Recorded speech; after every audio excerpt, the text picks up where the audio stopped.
네, 트럼프 대통령이 향후 2, 3주 동안 이란을 극도로 타격하겠다, 이란을 석기 시대로 되돌려보내겠다라고 말을 하면서 이란의 최대 교량을 파괴하는 영상을 올렸습니다. 다시 한번 이란을 강하게 압박하는 그런 의도겠죠. 네, 근데 문제는 이미 뭐 펜타곤에서도 미 국방부에서도 얘기했지만 이미 만 곳을 때렸습니다. 예. 그럼 이제 어떻게 보면 군사적인 곳은 거의 다 때릴 수 있는 건 다 때렸다는 얘기거든요. 그러면 이제 생활 인프라 시설들, 그러니까 이제 저는 전력이라든지 교각이라든지 교량이라든지 도로라든지 거기까지 이제 공격을 하겠다라는 것인데 예.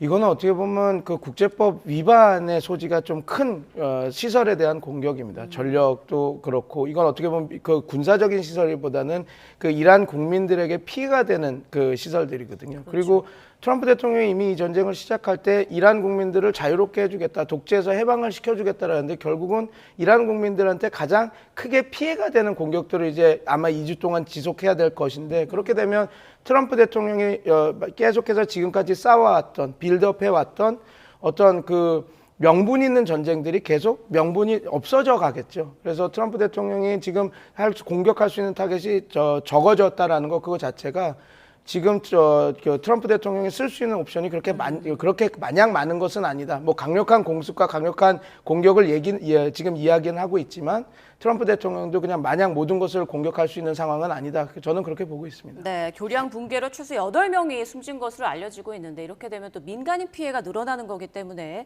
우려가 커지고 있는 상황입니다. 과연 2, 3주 안에 트럼프 대통령, 그러니까 미군이 어떻게 공격의 수위를 높일 것인가. 이런 발전소 공격이나 지상전 돌입 가능성에 대한 이야기도 나오더라고요. 어떻게 전망하세요? 뭐 일단은 강공의 모습을 보이고는 있죠. 왜냐하면 이것도 일종의 협상 테이블로 꺼내오기 위한 그런 모습이라 보이는데 예. 우리가 사실 들어오기 전에 우리 백 박사님이랑 잠깐 말씀을 나눴는데요. 이게 좀 조심스럽긴 합니다만 트럼프 대통령의 이번에 이 연설을 보면 뭔가가 원치 않은 그런 방향으로 틀어진 그런 모습들이 보입니다. 예. 이게 뭐 계속 얘기가 나옵니다만 가장 미국에서 시청률이 높은 시간대에 방송을 했고 또 트럼프 대통령답지 않게 굉장히 짧은 18분, 보통은 1시간 이상씩 얘기를 하고 결정적으로 기자회견도 하지 않았거든요. 네. 그렇다면 보통의 트럼프 대통령의 모습은 아니었고요. 그리고 그전에 뭐 트럼프 대통령이 워낙 말을 많이 하긴 했습니다만 그중에 하나는 그래도 협상이 되고 있고 결국 미국이 원하는 방향으로 가고 있다라는 식으로 계속 얘기를 했는데 어저께 나온 얘기를 보면 결국 그렇지 않다라는 것은 뭔가 막판에 이것이 틀어졌을 가능성이 좀 있다. 이제 그러다 보니까 자신들이 원래 생각했던 목표물들은 일단 1차적으로 다 타격을 했거든요. 네. 10,000개가 넘는 목표물들을 타격을 했기 때문에 그 이상으로 타겟을 가기 위해서는 지금같이 민간 시설을 공격할 수밖에 없는 것이고 그런 민간 시설은 우리 백 박사님 정확히 지적한 것처럼 그것은 결국은 전쟁 범죄로도 연계될 수 있고 민간인의 피해가 나타날 수 있는 거고 또 결정적으로는 그렇게 한다고 이란이 과연 물러날 것이냐. 이란도 지금 똑같은 방식으로 거기에 대해서 대응을 하고 반격을 하고 있지 않습니까?